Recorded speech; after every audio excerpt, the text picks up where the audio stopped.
तत्वार्थ रामायण में काक, बशुंडी जी और गरुड़ जी। श्री जी महाराज देवी पार्वती जी को ये राम कथा सुना रहे थे। शिव जी ने कहा, देवी जिस कथा को काक बशुंडी जी ने गरुड़ जी को सुनाया था वही मैंने तुमको सुनाई है। इस कथा को सुनकर के गरुड़ जी का मोह नष्ट हुआ था, परंतु राम कथा सुनते सुनते माता पार्वती जी की तृप्ति नहीं होती थी। उनकी अब और अधिक सुनने की इच्छा हुई। माता जी ने प्रश्न किया, महाराज काक बशुंडी को ये राम कथा किसने सुनाई थी? गरुड़ जी को मोह किस प्रकार हुआ? गरुड़ जी तो परमात्मा के वाहन हैं।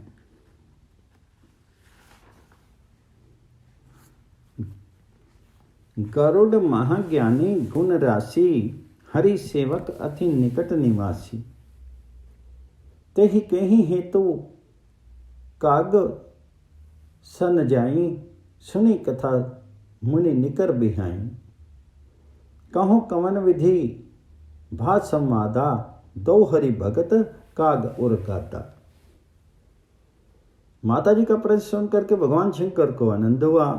शिव जी ने पार्वती माँ से काक बशुंडी जी की कथा कहना आरंभ किया। काक बशुंडी जी की महिमा का कौन वर्णन कर सकता है? हिमालय के पास नीलाचल नाम का पर्वत है, जहाँ काक बशुंडी जी विराजते थे। उनका आश्रम इतना दिव्य था कि वहाँ कलयुग का प्रवेश नहीं था। नील पर्वत के 4 शिखर थे, प्रत्येक शिखर पर एक एक वृक्ष था। एक शिखर पर वट, दूसरे पर पीपल, तीसरे पर पाकड़ और चौथे शिखर पर आम का वृक्ष था। पीपल के वृक्ष तले बैठ करके काक बशुंडी जी 3 घंटे राम जी का ध्यान करते।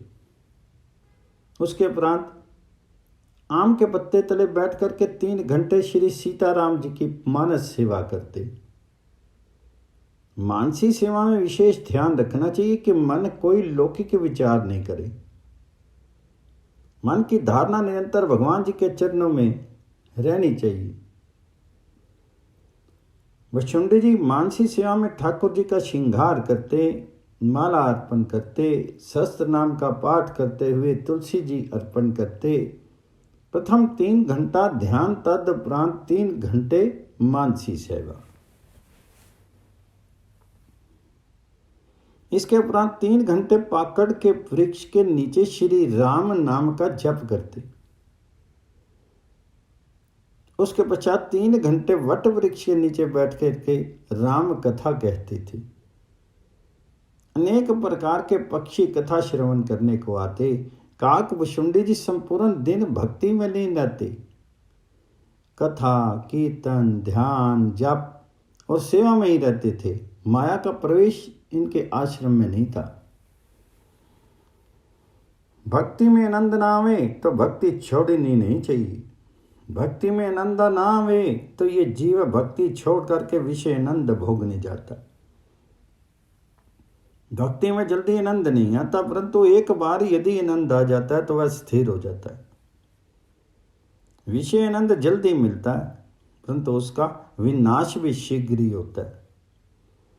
काक बशुंडी जी 4 वृक्षों की छाया में चारों युग का धर्म आचरण करते थे। सतयुग का धर्म ध्यान, त्रेता युग का धर्म यजन पूजा, द्वापर युग का धर्म सेवा और कलयुग का धर्म हरि कीर्तन। काक बशुंडी जी ध्यान करते, पूजा करते, सेवा करते, जप यज्ञ करते और कथा कीर्तन करते थे। यज्ञ से मंत्र शुद्धि, द्रव्य शुद्धि, देश शुद्धि, आसन शुद्धि और देह शुद्धि होती है। प्रत्येक यज्ञ में कुछ ना कुछ भूल हो ही जाती है, उस कारण से प्रायश्चित करना पड़ता है। जप यज्ञ में प्रायश्चित नहीं होता। राम नाम का जप ये महान यज्ञ है।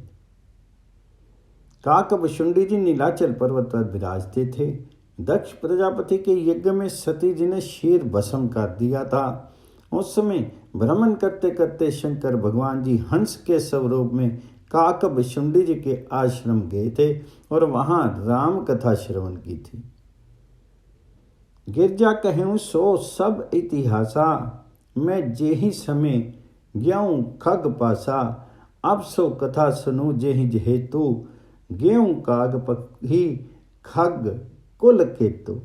एक बार गरुड़ जी को मोह हो गया। ये प्रसंग पूर्व में आ चुका है। लंका युद्ध में इंद्रजीत ने श्री राम लक्ष्मण को नागपाश में बांध लिया था। नारद जी के कहने से गरुड़ जी ने संग्राम भूमि में जाकर के श्री राम लक्ष्मण को नागपाश से छुड़ाया था। उस समय गरुड़ जी को शंका होगी कि राम जी कैसे परमात्मा हैं, ये यदि परमात्मा होते तो बंधन में कैसे आ जाते। सगुण साकार परमात्मा की लीला देख करके देवताओं को भी मोह हो जाता है। गरुड़ जी को ऐसा लगा कि राम जी परमात्मा नहीं है, इनको तो मेरी आवश्यकता पड़ी। मनुष्यों को आकर्षित करने के लिए ही परमात्मा मनुष्य जैसी लीला करते हैं। राम जी की लीला ये राम जी का अनुग्रह है। परंतु पूर्व काल में सती जी को जैसा मोह हुआ था वैसा ही मोह गरुड़ जी को भी हो गया। गरुड़ जी नारद जी के पास गए और शंका रखी कि राम जी परमात्मा नहीं है, ऐसा प्रतीत होता है। नारद जी ये सुन करके हंसने लगे। सगुण परमात्मा की अटपटी लीलाओं का विचार जीव अपनी अल्प बुद्धि से करता है। अपने बुद्धि दोष का आरोप वह परमात्मा पर करने लगता है। नारद जी ने गरुड़ जी से कहा, तुम ब्रह्मा जी से पूछो। गरुड़ जी ब्रह्मा जी के पास गए और पूछा। ब्रह्मा जी हंसने लगे कि आज गरुड़ की बुद्धि बिगड़ गई है। ब्रह्मा जी ने कहा, राम जी का स्वरूप तो भगवान शंकर भली प्रकार से जानते हैं, तुम शंकर जी के पास जाओ। फिर गरुड़ महाराज कैलाश पर गए। शिव जी को प्रणाम करके अपनी शंका पूछी। शिव जी महाराज ने विचार किया कि इनको अभिमान जन्य मोह हो गया। गरुड़ जी पक्षी हैं और काकभुशुंडी भी पक्षी हैं। पक्षी की भाषा पक्षी ही समझ सकता है। होई ही कीने कभु अभिमाना, सो खोवे चा कृपा निधाना, कछु तेहि ना पुनि में नहीं राखा, समझे खग खग ही के भाषा। प्रभु माया बलवंत भवानी, जाहि न मोह कवन अस ज्ञानी। इस कारण से शिवजी महाराज ने गरुड़ जी से कहा, नीलाचल पर्वत पर काकभुशुंडी जी महाराज राम कथा कहते हैं, तुम वहां जाओ, तुम्हारा संदेह दूर होगा। गरुड़ महाराज काकभुशुंडी महाराज के आश्रम में आए। आश्रम में जैसे ही प्रवेश किया कि हृदय द्रवित हो गया। गरुड़ जी के अंतर में विश्वास हो गया कि राम जी परमात्मा हैं। मेरी बुद्धि बिगड़ गई थी। काकभुशुंडी महाराज के आश्रम में प्रवेश करते ही अज्ञान दूर हो गया। आश्रम ऐसा ही दिव्य था। गरुड़ जी को राम जी के प्रति प्रेम जग गया। गरुड़ जी के हृदय में विवेक उदित हो गया। अरे जो राम के नाम का जप करता है उसके हृदय के अज्ञान का नाश हो जाता है, और फिर राम जी में अज्ञान किस प्रकार हो सकता है। गरुड़ जी पक्षियों के राजा हैं। सब ने गरुड़ जी का सम्मान किया। काकभुशुंडी जी ने पूछा, आपकी क्या सेवा करूं? तो गरुड़ जी ने हाथ जोड़ करके कहा, तुम्हारे आश्रम में प्रवेश करते ही मेरा मोह दूर हो गया। राम जी में प्रेम जग गया। मुझे अब कुछ पूछना बाकी नहीं है। अब राम कथा श्रवण करनी है। ऐसी कथा कहो कि राम प्रेम बढ़े। कथा मनोरंजन के लिए नहीं है, कथा हंसने के लिए नहीं है। जो मनुष्य बहुत हंसता है उसका मन बिगड़ता है। जो बहुत हंसता है उसकी रोने की तैयारी हो जाती है। हास्य रस को तुच्छ माना गया है। संसार के विषयों में अरुचि आए और प्रभु में प्रेम जगे तो ही कथा सुनना सार्थक है। कथा सुनने के उपरांत तुमको परमात्मा के चरणों में जाने की इच्छा हो, पाप छोड़ने की इच्छा हो, स्वभाव सुधरे, तो मानना कि तुमने कथा सुनी। कथा सुनने के पश्चात नया जन्म होता है। गरुड़ जी ने कहा, मुझे रामायण की कथा सुननी है। काकभुशुंडी जी ने राम कथा श्रवण कराई। तुलसीदास महाराज ने समाप्ति में फिर से संक्षेप में समस्त कथा श्रवण कराई। एक ही सिद्धांत को बुद्धि में बिठाने के लिए बारंबार कहना पड़ता है। भक्ति में पुनरुक्ति आवश्यक है। राम अवतार का कारण क्या है? जय विजय को शाप, संभव मनु और रानी शत्रुपा को वरदान, नारद जी द्वारा दिया गया शाप, ये समस्त साधारण कारण है। परमात्मा के अवतार का कारण परमात्मा की इच्छा है। परमात्मा स्वेच्छा से प्रकट होते हैं।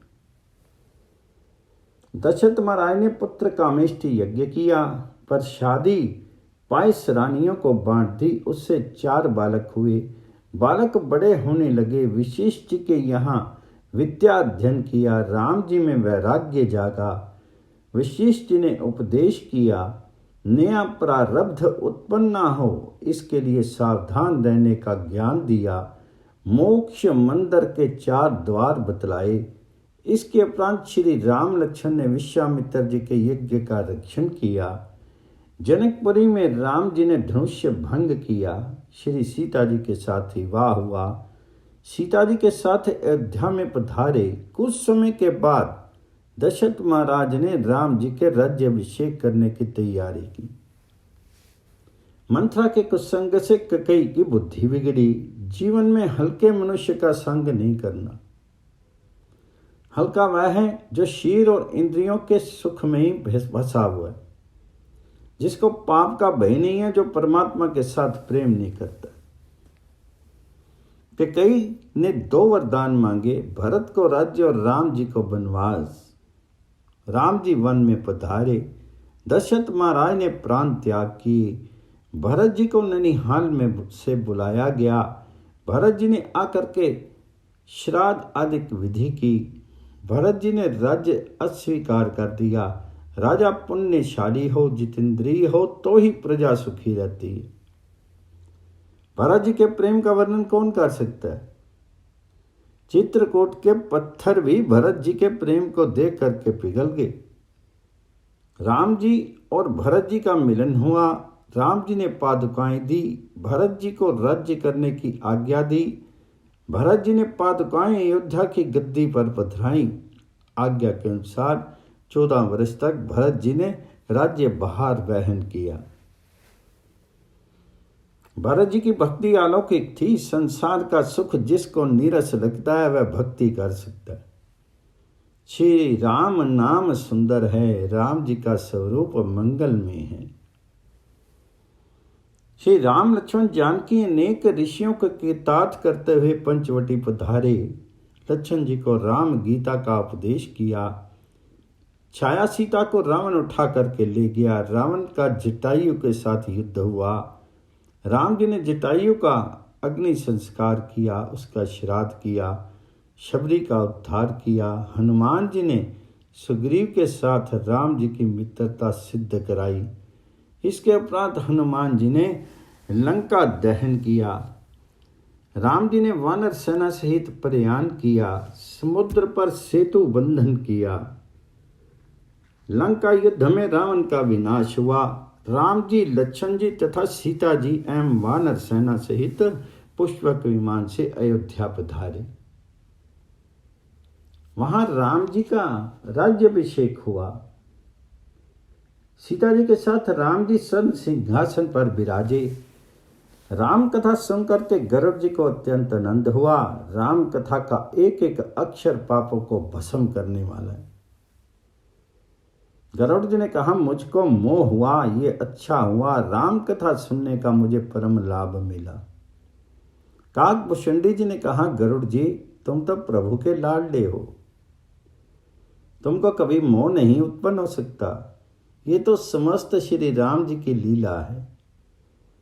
मेरे जैसों का मान बढ़ाने के लिए उन्होंने ये लीला की है। गरुड़ जी, ये संसार माया में है। इस संसार में जो आता है माया उसको कलंक लगाती है। माया भयंकर है। ऐसा कौन है जिसको एक बार भी कामदेव ने पागल ना किया हो? ऐसा कौन है जिसका एक बार भी क्रोध में हृदय ना जला हो? पुत्रेशना द्रव्येशना लोकेशना किसको मलिन मति नहीं बनाती? चिंता रूपी सर्पनी किसको नहीं डसती? काम क्रोध लाभ मत्सर ये सब माया के परिचारक हैं। ज्ञान को माया गिनती नहीं, बड़ों बड़ों को वह भुलावे में डालती है। ये माया राम जी की दासी है। जो राम जी की सेवा करते हैं उनको माया त्रास देती नहीं। माया स्त्री है, ज्ञान पुरुष है। ज्ञान को माया गांठती नहीं। ज्ञानी नाम महामाया प्रयच्छति, ज्ञानी नाम इति शब्देन भक्ता नाम व्यच्छेद। ज्ञानियों को माया सताती है, परंतु माया और भक्ति दोनों स्त्रियां हैं। स्त्री स्त्री पर मोहित नहीं होती, भक्ति माया से मोहित नहीं होती। माया भक्ति से डरती। जो भक्ति करता है माया उसको त्रास नहीं देती। कारण भक्ति राम जी को अति प्रिय है, जबकि माया राम जी की बिचारी दासी है। मोना नारी नारी के रूपा, पन गारी ये रीति अनूपा। माया भक्ति सुनो तुम दो, नारी वर्ग जानी सबको। पुनि रघुबीरी भक्ति प्यारी, माया खलु नर्त की बिचारी। भक्ति ही सानुकूल रघुराया, ताते ते ही डरपति अति माया। माया भक्त को कष्ट देती नहीं, ज्ञानी को सताती है। गरुड़ जी, तुमको ही मोह हुआ, तुमको ही मोह हुआ हो ऐसा नहीं है। एक बार माया ने मुझे भी त्रसित किया था। मुझे अपने अनेक जन्मों की कथा याद है। मेरे इष्ट देव बालक राम थे। इष्ट देव बालक रामा। बालक जल्दी राजी हो जाता है। उसको तनिक सा देने पर ही वह प्रसन्न हो जाता है। मैं पूजा तो सीता राम जी की करता हूँ, परंतु मुझे तो बालक स्वरूप ही बहुत अच्छा लगता है। इसकी बाल लीला मुझे बहुत सुहाती है। रामलला छम छम करके नाचते हैं। 4 वर्ष का सुंदर स्वरूप है। माँ ने पीला छगला पहनाया हुआ है। मुझे इस स्वरूप के साथ खेलना बहुत अच्छा लगता है। प्रभु ने एक बार मेरे साथ लीला की थी। रामनवमी के दिन मैं अयोध्या जाता हूँ। आंगन में राम जी को जूठन पड़ी हुई मिले उसे मैं खाता हूँ। राम जी को वंदन करने उनके पास जाता हूँ तो राम जी दूर भागने लगते हैं। मैं दूर जाने लगता हूँ तो राम जी रोने लगते हैं और मुझे मालपुआ दिखाने लगते हैं। मेरे साथ राम जी इसी प्रकार की लीला करते रहते हैं। मैं राम जी के साथ ही खेलता। मेरे ऊपर राम जी की अत्यंत कृपा थी, परंतु किसी को भी इसका पता नहीं लगता था। महाराजा दशरथ अथवा कौशल्या माता किसी को भी इसका भेद पता नहीं था। मैं नित्यपति राम जी के साथ इस प्रकार खेलता। एक दिन मुझे शंका हुई कि ये राम बालक हैं अथवा परमात्मा। मैं आकाश में उड़ के जाता हूँ तो राम रोने क्यों लगते हैं। मुझे शंका हुई कि राम जी परमात्मा नहीं है। उसी समय मैं आकाश में उड़ा तो राम जी ने मुझे पकड़ने की अपने हाथ लंबे किए। मैं आकाश में उड़ता ब्रह्मलोक तक गया। मेरे पीछे पीछे राम जी की भुजाएं आती रही। मैं जहाँ जाता था वहीं राम जी की भुजाएं मेरे पीछे आ रही थी। राम जी की भुजाएं और मुझ में 2 अंगुल का अंतर था। ये जीव निर्माण अथवा निर्मोह बनता है, तभी प्रभु के हाथों में आपत है। राम जी के अलौकिक ऐश्वर्य का मुझे ज्ञान हुआ। राम जी की उंगलियां अत्यंत कोमल थी, हाथ में कंकन धारण किए हुए थे। इस दृश्य से मैं बहुत घबराने लगा और ब्रह्मलोक तक गया हुआ वहां से सीधा अयोध्या में राम जी के आंगन में आकर के नीचे गिरा। राम जी मुझे देख करके हंसने लगे। मुझे ऐसा अनुभव हुआ कि मैं राम जी के पेट में चला गया हूं। ब्रह्मलोक, कैलाश, मेरा नीलाचल पर्वत, सभी स्थानों को मैंने राम जी के पेट में देखा। 2 घड़ी में ही समस्त ब्रह्मांडों के दर्शन मुझे राम जी के पेट में हो गए। इस सब को देख करके मुझे अत्यंत आश्चर्य हुआ। सभी लोक भिन्न भिन्न दिखाई पड़े, परंतु सब में मुझे बालक राम एक ही दिखाई दिए। मैं थक गया, घबराया। उसी समय प्रभु ने स्मित हास्य किया और मैं राम जी के मुख में से बाहर आ गया। मैं उनके चरणों में गिर पड़ा। राम जी ने अपना हाथ मेरे मस्तक पर पधराया। मुझे अतिशय आनंद हुआ। उस आनंद का वर्णन करने की शक्ति सृष्टि के किसी शब्दों में नहीं है। प्रभु ने कहा, काकभुशुंडी जी, तुम मुझे बहुत प्रिय हो, तुम्हारी जो इच्छा हो मांग लो। ज्ञान विवेक वृत्ति विज्ञाना, मुनि दुर्लभ गुण जे जग जाना। आज देऊं सब संशय नाही, मांगो जो तो ही भाव मन माही। आज तुझे मुक्ति दे दूं, ब्रह्मलोक का राज्य दे दूं, ज्ञान वैराग्य आदि जो कुछ मांगे वह सभी देने को तैयार हूं। मैंने विचार किया, प्रभु ने सब कुछ देने को कहा, परंतु ऐसा नहीं कहा अनन्य भक्ति दे दूं। भक्ति रहित राम प्रेम रहित ज्ञान किस काम का। जिस ज्ञान में भक्ति नहीं, वह ज्ञान अंत काल में धोखा देता है। भक्ति के बिना सब कुछ व्यर्थ है। सभी सद्गुणों की जननी तो भक्ति ही है। जहां भक्ति है वहीं समस्त सद्गुण आते हैं। जहां भक्ति नहीं होती वहीं समस्त दुर्गुण आते हैं। मैंने राम जी से मांगा कि मुझे अनन्य भक्ति दीजिए। राम चरणों में मेरी प्रीति रहे। सीता राम चरण रति मोरे, अनुदिन बढ़ो अनुग्रह तोरे। राम जी ने मेरे मस्तक पर हाथ फेरे, बोले, तू मेरे स्वरूप को अच्छी तरह जानता है, मेरे स्वभाव को भी जानता है। जो मेरे स्वरूप को ठीक ठीक जानता है वे भक्ति के अतिरिक्त और कुछ नहीं मांगते। भक्ति भगवान जी के लिए करो, भगवान से अन्य कुछ मांगना नहीं। भक्ति रहित ज्ञान व्यर्थ है।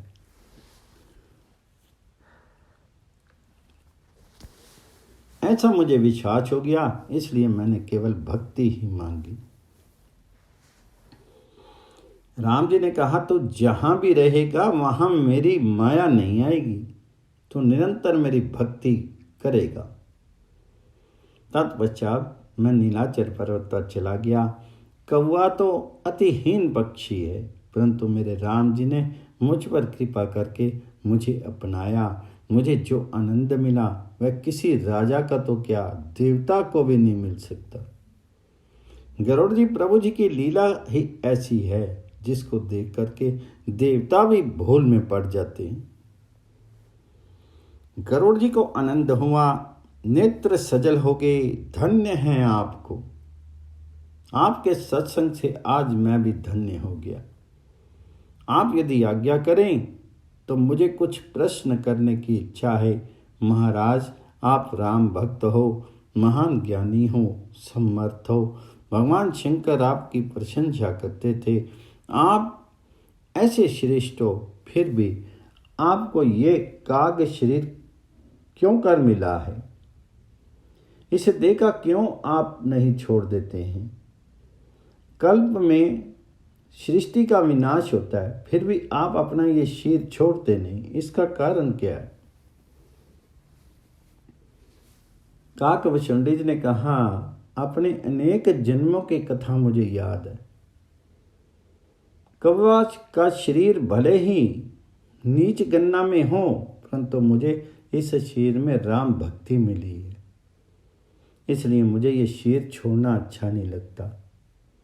जप तप मख सम दम बरत दाना, वृत्ति विवेक जोग विज्ञाना। सब कर फल रघुपति पद प्रेमा, ते ही बिन कोठ न पाऊं क्षेमा। सोई पावन सोई सुभग शरीरा, सो तनु पाई भजी रघुवीरा। राम भक्ति एही तन और जामी, ताते मोहि परम पे सामी। तजु न तन निज इच्छा मरना, तनु बिनु वेद भजन नहीं बरना। चाहे जैसा शीर हो वह भक्ति युक्त होने से ही शोभित होता है, सत्कर्म से ही शोभित होता है। मेरे राम जी अत्यंत प्रेमालु हैं, अत्यंत उदार हैं। मुझे कौवे का शीर मिला, उसका भी एक कारण है। हजारों वर्ष पहले कलयुग में मेरा जन्म अयोध्या में एक शूद्र के घर हुआ था। अयोध्या की महिमा मैं उस समय जानता नहीं था। मैं भगवान शंकर की भक्ति करता था, परंतु बुद्धि बिगड़ गई। उस कारण अन्य देवताओं की निंदा करता था, विष्णु भगवान जी के लिए खोटे वचन बोलता था। अन्य भक्ति का अर्थ है इष्ट देव का ध्यान करते हुए देह की सुधि भुला दी जाए। अन्य देवताओं के नाम मानने से अनन्य भक्ति नहीं हो सकती। काकभुशुंडी जी का जन्म उस कल्प के कलयुग में अयोध्या में हुआ था। तुलसीदास महाराज ने कलयुग का वर्णन किया है। कलयुग में लोगों का जीवन अर्थ और काम में ही पूरा हो जाता है। जीव इससे आगे बढ़ता ही नहीं है। धर्म और मोक्ष गौण हो गए हैं, भक्ति गौण हो गई है। ब्राह्मण धर्म भूले हुए हैं, सन्यासी गृहस्थों का सा जीवन बिताते हैं। कलयुग के ज्ञानी पुरुष स्वेच्छाचारी होते हैं, बातें अभेद की करते हैं, परंतु आंखों में भेदभाव भरा हुआ है। कलयुग के भोगी भी योगी होने लगते हैं। भोगी कभी योगी हो सकते नहीं। कलयुग में सभी ब्रह्म ज्ञान की बातें करते हैं और पैसे के लिए झगड़ा करते हैं। मन के विकार गए नहीं, परंतु बात ब्रह्म ज्ञान की करते हैं। सभी पुरुष स्त्रियों के अधीन रहने लगते हैं। कलयुग के ब्रह्मचारी भी विलासी हो गए हैं। स्त्रियां बहुत कामी और झूठ बोलने वाली हो गई हैं। लोग माता पिता की सेवा करते नहीं। भयंकर कलयुग आया, अयोध्या में अकाल पड़ गया। काकभुशुंडी जी ने कहा, उस समय मैं अयोध्या छोड़ करके उज्जैनी चला गया। वहाँ एक ब्राह्मण से दीक्षा ली। व्यवसाय में अच्छा पैसा मिला। मुझे अभिमान हो गया। मुझे केवल शिवजी में ही प्रीति थी। अन्य देवताओं की निंदा करता रहता था। मेरे गुरुजी कहते थे कि शिवजी तो राम जी का जप किया करते हैं। शिव सेवा कर फल सुत सोई, अविरल भक्ति राम पद होई। रामी भजी तात शिव धाता, नर पावर के तिक बाता। जासु चरण अज शिव अनुरागी, तासु उतरो सुख चहि अभागी। मेरे मन में शिवजी ही सबसे श्रेष्ठ होने के कारण मैं गुरुदेव से वाद विवाद करता था। मैंने अनेक बार गुरुदेव का अपमान किया, परंतु गुरुदेव को कभी क्रोध नहीं आया। तत्पश्चात तो मेरा अभिमान इतना बढ़ गया कि मैं गुरुदेव से ईर्ष्या करने लगा। एक बार मैं शिव मंदिर में बैठा था, पंचाक्षर शिव मंत्र का जप कर रहा था। उसी समय गुरुदेव मंदिर में पूजा करने आए। अभिमान के कारण मैं उठा नहीं, बैठा ही रहा। गुरुदेव को प्रणाम भी नहीं किया। मैंने गुरुदेव जी का अपमान कर दिया। गुरु जी को बुरा नहीं लगा, परंतु शिव जी को वह सहन नहीं हुआ। आकाशवाणी हुई, तू अजगर की तरह बैठा रहा। तूने धर्म की मर्यादा को भंग किया है, तू अजगर हो जा। शिव जी ने शाप दिया तो मैं बहुत घबराने लगा। उस समय गुरुदेव ने शंकर जी की स्तुति की। व्यापक ब्रह्म में शिव है। ये जीव अनन्य भाव से शिव की भक्ति ना करे, पूजा ना करे, जब तक उसे शिव जी की कृपा ना मिले तब तक जीव को ज्ञान भक्ति नहीं मिलती, योग नहीं प्राप्त होता, मोक्ष नहीं मिलता।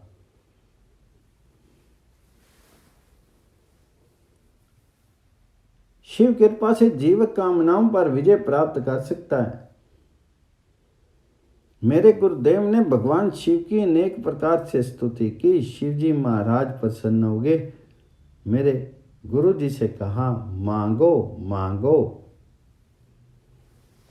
गुरुदेव जी ने कहा, मैं सतत आपकी भक्ति करता हूँ, आपसे मैं अनन्य भक्ति का वरदान मांगता हूँ। दूसरे ये भी मांगता हूँ कि माया के प्रवाह में पड़ा जीव चाहे जैसा कहता फिरता है, चाहे जो कुछ करता है, कारण जीव दुष्ट है, कृतघ्नी है, आप श्रेष्ठ है, आप कृपा कर। मेरे शिष्य से भूल हुई इसकी बुद्धि में वैराग्य उदय हो, राम जी में प्रेम हो, इसका कल्याण हो, वही कीजिए। शिव जी ने कहा, ये दुष्ट है, अत्यंत दुखी होगा, 1000 बार अजगर बनेगा। मेरा शाप तो व्यर्थ हो नहीं सकता, परंतु तुम मांगते हो, इस कारण से ये देता हूं कि इसे जन्म मरण का दुख होगा नहीं। 1000 जन्मों के बाद अयोध्या में ब्राह्मण के घर इसका जन्म होगा, तब इसकी राम जी में प्रीति होगी। गरुड़ जी, मेरे 1000 जन्म हुए, अनेक देशों में भ्रमित रहा, परंतु अपने गुरुदेव की शांत मूर्ति में भूल नहीं सका। 1000 बार अजगर योनि में जन्म मिला, परंतु गुरुदेव की कृपा से जन्म मरण का कुछ भी दुख मुझे प्राप्त नहीं हुआ। 1000 जन्मों के पश्चात अयोध्या में एक ब्राह्मण के घर मेरा जन्म हुआ। जन्म से ही सीताराम जी में मेरा प्रेम था। बाल्यावस्था से ही मुझे भक्ति का रंग लग गया। मेरे मन में ऐसी भावना जागृत हुई कि अपने राम जी के दर्शन प्राप्त हों, अपने राम जी की भक्ति करूं।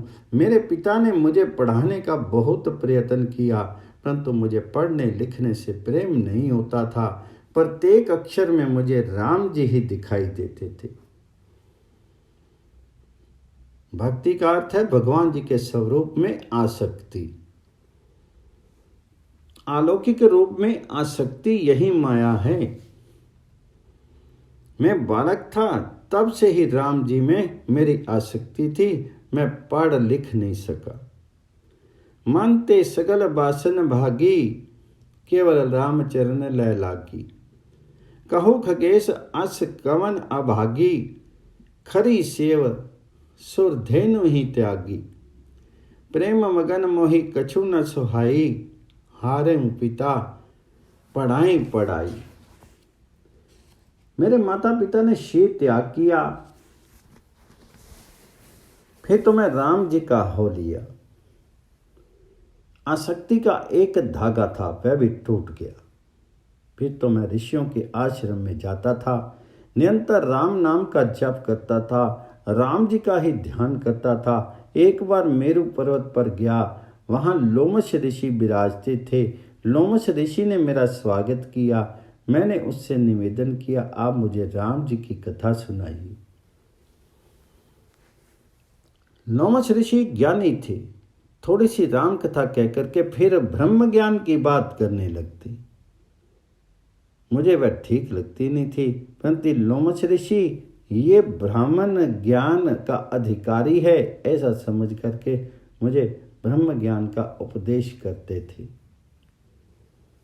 मैंने कहा, मुझे निरंजन निराकार की बातें सुननी नहीं, मुझसे मेरे राम जी की कथा कही। लोमश ऋषि के ब्रह्म ज्ञान का मैं खंडन करने लगा। ज्ञान की अपेक्षा भक्ति श्रेष्ठ है, इस प्रकार मैं उनसे वाद विवाद करने लगा। लोमश ऋषि को मेरी बात पर क्रोध आ गया। मैंने कहा, क्रोध तो द्वैत में उत्पन्न होता है, अद्वैत में क्रोध किस प्रकार हो सकता है?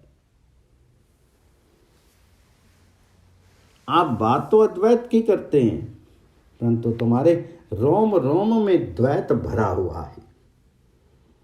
आप राम जी की कथा कहो, राम जी के साथ प्रेम करो, आपका हृदय पिघलेगा। उस समय ऋषि का क्रोध बढ़ गया, उन्होंने शाप दे दिया, तो कौवे की तरह बोलता है तो कौवा हो जा।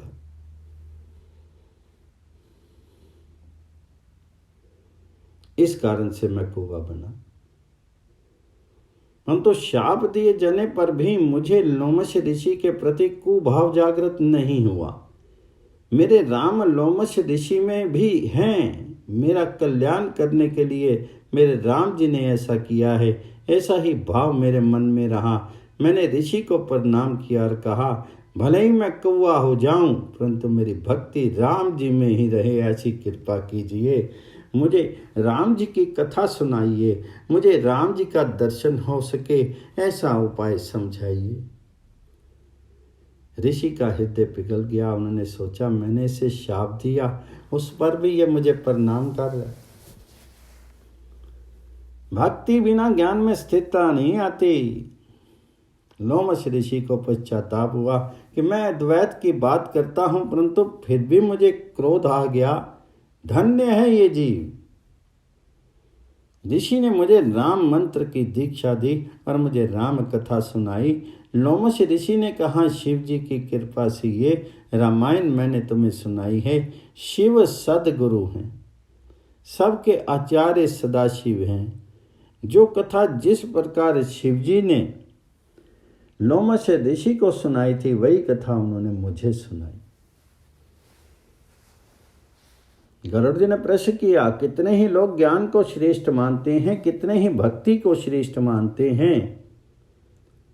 तरति शोकम आत्मवित्त, ज्ञान में और भक्ति में क्या भेद है, वह मुझे बताइए।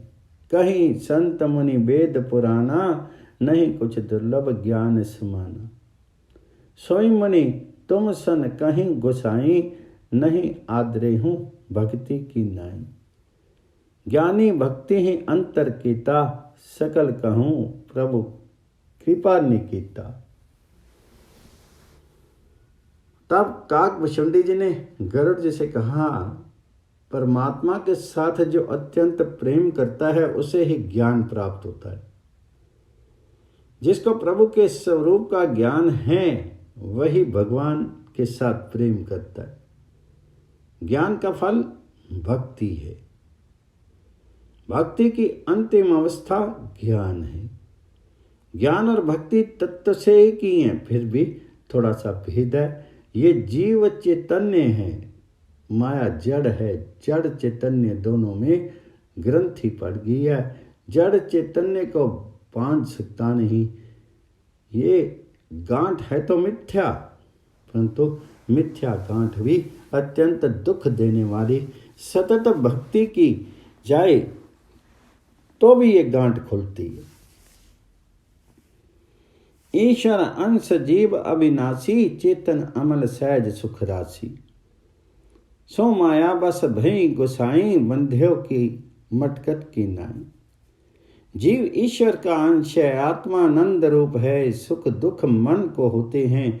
मन की कोई स्वतंत्र सत्ता नहीं है, वे आत्मा की सत्ता लेकर के काम करता है। आत्मा तो साक्षी रूप है, फिर भी माया के कारण, अज्ञान के कारण आत्मा सुख दुख का आरोप स्वयं में करता है। जी तो परमात्मा का अंश है, शुद्ध है, चैतन्य है। जो राजा का पुत्र है उसे कौन बांध सकता है? ये जीव परमात्मा का पुत्र है, इसका किसी ने बंधन नहीं किया। बंधन में सत्यता भी नहीं, झूठ है। माया झूठी है। झूठी माया जीव को किस प्रकार बांध सकती है? जीव को किसी ने बांधा नहीं, ये अज्ञान से ही ऐसा समझता है कि मैं बद्ध हूं। तुलसीदास महाराज ने बंदर और तोते का दृष्टांत दिया। शिकारी लोग तोता और बंदर को पकड़ने की युक्ति करते हैं। तोते को पकड़ने के लिए वे जमीन में थोड़ी दूरी के अंतर से खूंटियां गाड़ते हैं और जमीन से थोड़ी ऊंचाई पर इन दोनों खूंटियों के बीच तार बांध देते हैं। तार में बांस की पोली नरसल डाल देते हैं जिससे वह घूमती रहे। फिर उसके आगे अनाज के दाने भी खेर देते हैं। तोता में दाना खाने के लिए आता है। स्वाभाविक रीति से वह ऊंचाई पर बैठने के लिए तार में डोरी डाली हुई पंगोली के ऊपर जाकर के बैठता है। उसी समय पंगोली उसके भार से तुरंत घूम जाती है और तोता उलट जाता है। तोता स्वयं के पंजे से पंगोली को पकड़े रखता है। पकड़ उसकी स्वयं की है, परंतु वह छोड़ सकता नहीं और अंत में शिकारी उसको पकड़ लेता है।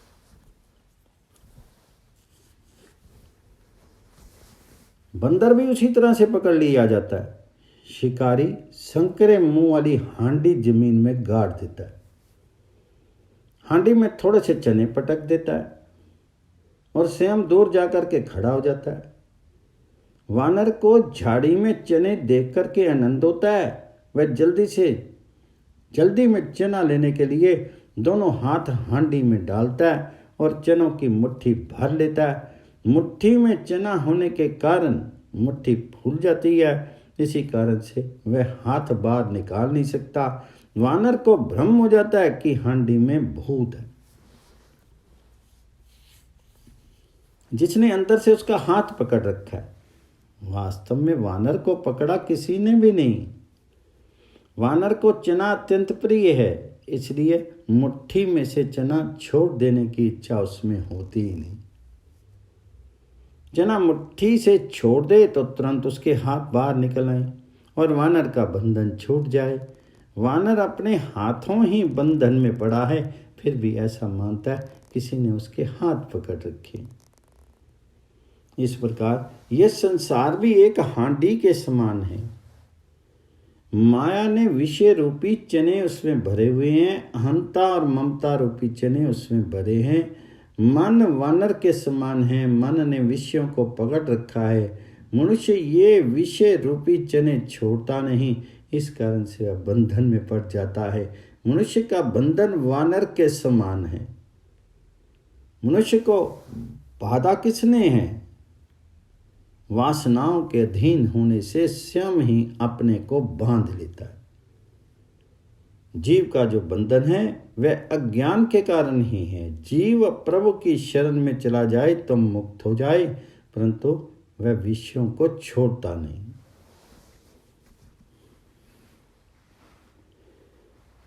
मनुष्य वाणी में जितना चतुर है उतना आचरण में नहीं।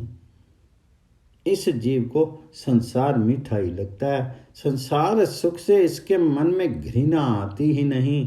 काल धक्का मारे उससे पहले ही समझ करके संसार को छोड़ दे तो क्या बुराई। जीव मुक्त है, ईश्वर का अंश है, आनंद रूप है। इसे किसी ने बांधा नहीं। ये स्वयं ही विषयों को छोड़ सकता नहीं। आज्ञा के कारण स्वयं ने ही स्वयं को बांध लिया है। चैतन्य जीव जड़ माया की गांठ में फंसा हुआ है। वासना के वश में हुआ जीव जैसे जैसे सुख भोगता है वैसे वैसे ये गांठ अधिक मजबूत होती जाती है। इस गांठ को छुड़ाने के लिए ज्ञानी पुरुष ज्ञान रूपी दीपक प्रकट करते और उसके प्रकाश में इस सूक्ष्म गांठ को छुड़ाते हैं। अत्यंत परिश्रम करने के उपरांत ज्ञान रूपी दीपक प्रकट हो पाता है। सात्विक श्रद्धा यही गाय है।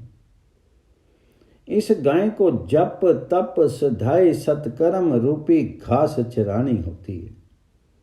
भाव रूपी बछड़ा गाय को लगे तब दूध निकाल पाता है। विश्वास रूपी पात्र में शुद्ध मन रूपी ग्वाला इस गाय का दोहन करता है। निवृत्ति रूपी रस्सी में गाय के पैर बांधे जाते हैं। इस धर्म में दूध को निष्कामता रूपी अग्नि में तपाया जाता है।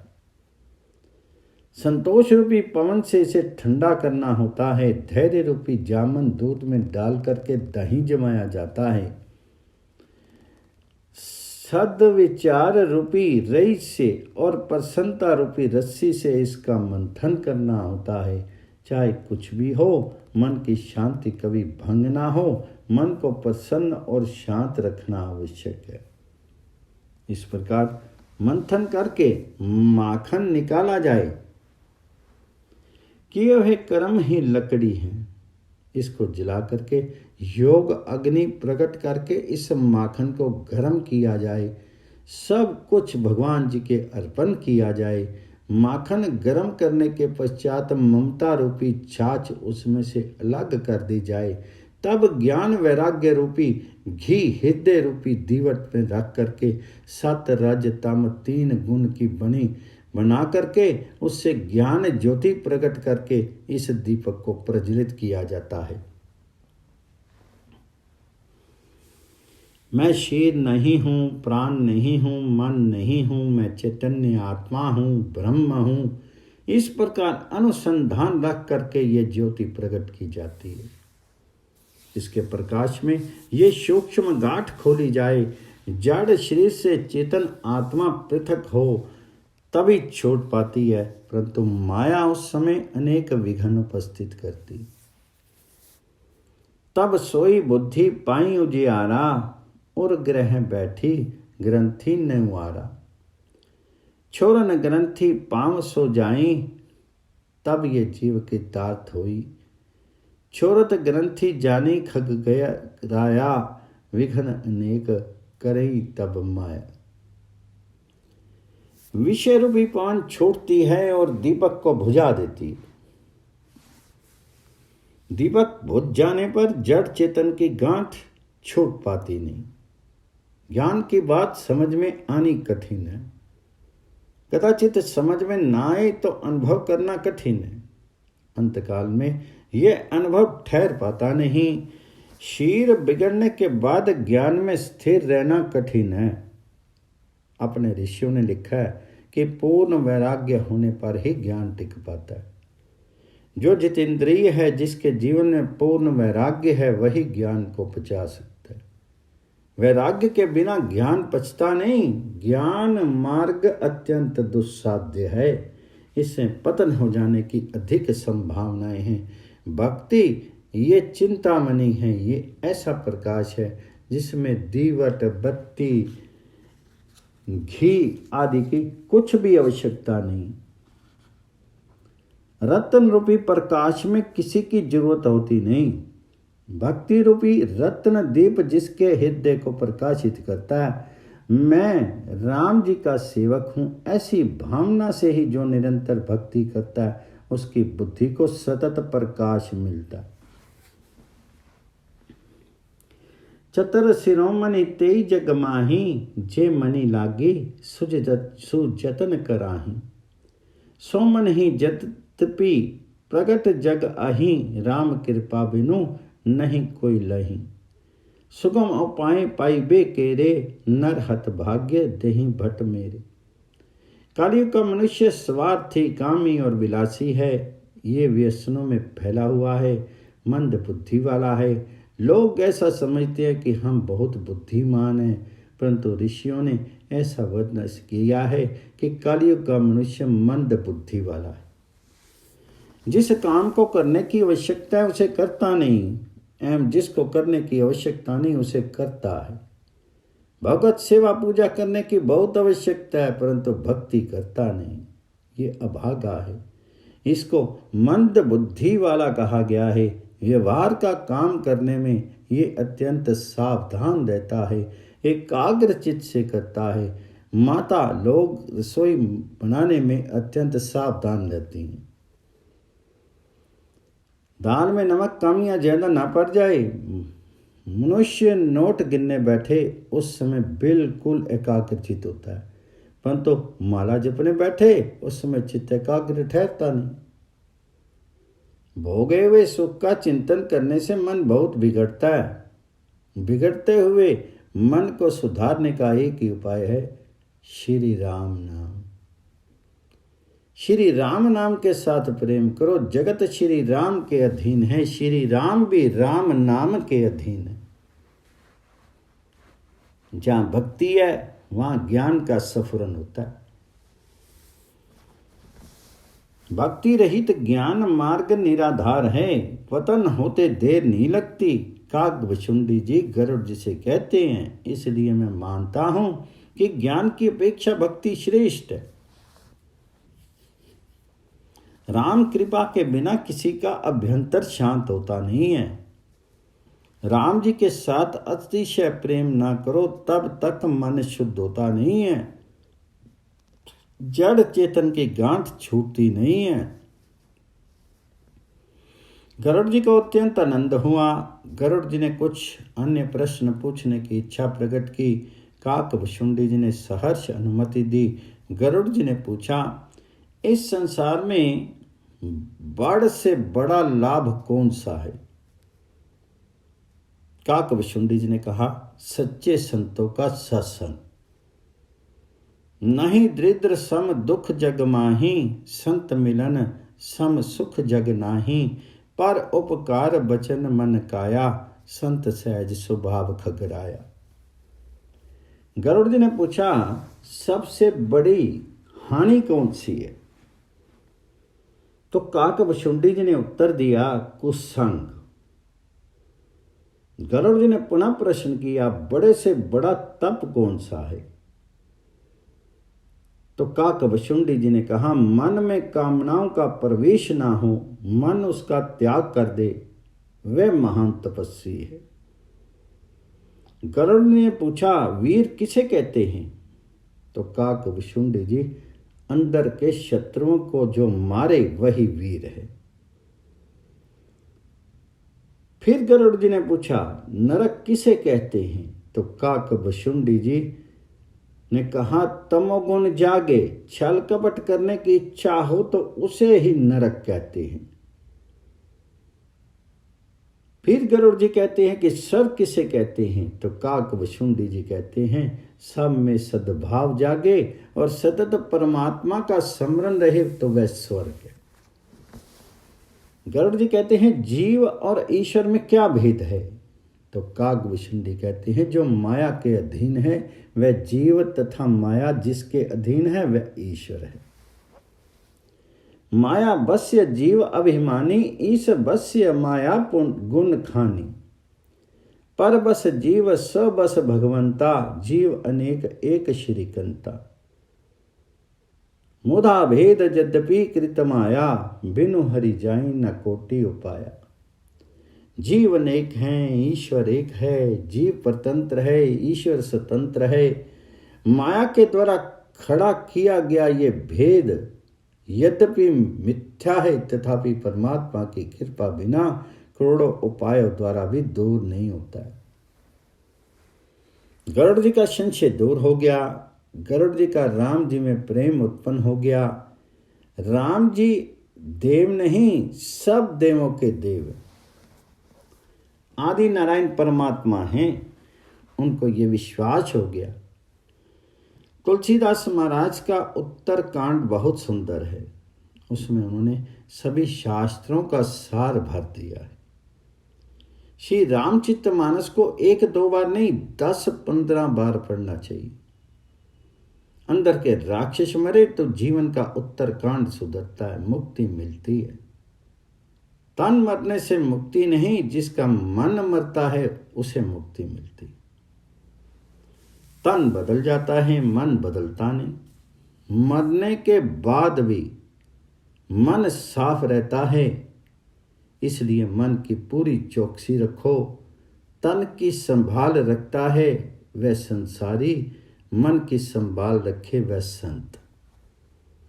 सेवा समरण ही जीवन का लक्ष्य रखो।